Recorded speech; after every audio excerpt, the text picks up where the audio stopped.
ব্যাপারটা সহজভাবে বুঝতে হবে। প্রথম আসেন, বাংলাদেশে যে সমস্ত নির্বাচনগুলো কারচুপি হয়েছে বলে আমরা বলি না? আচ্ছা, নির্বাচনে কারচুপি করে কারা? এটাকে বলেন। নিঃসন্দেহে নির্বাচন কমিশনের লোকজন। নির্বাচন কমিশনের তো নিজস্ব লোক নাই, তার আন্ডারে কারা থাকে? বিভিন্ন স্কুল কলেজ থেকে নেওয়া প্রশাসন থাকে, টোটাল প্রশাসন, পুলিং এজেন্ট থাকে, টোটাল প্রশাসন। ওকে, নির্বাচনে কারচুপি করে তারা। কিন্তু আপনি বলেন তো, কোনো কারচুপির জন্য আজ পর্যন্ত কোন সরকারি কর্মচারীর কোনো কৈফিয়ত নিতে হয়েছে কিনা, কোনো কেউ দণ্ডপ্রাপ্ত হয়েছে কিনা? না। তার মানে কি? তার মানে কি?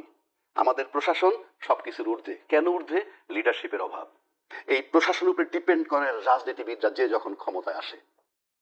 যিনি ডিপেন্ড করেন নাই জিয়াউর রহমান সাহেব, তার আগে গেলাম না, তখন একটা স্বাধীনতা উত্তর দেশ বঙ্গবন্ধুর সময়টা, কিন্তু জিয়াউর রহমান সাহেব এমন একটা পর্যায়ে ছিলেন, উনি তখন কি করছেন? প্রশাসন, উনি ছিলেন লিডার, টিকতে পারেনি। কাজে বাংলাদেশের লিডার টেকা খুব কঠিন, লেজুর বৃত্তি করে টিকতে হবে।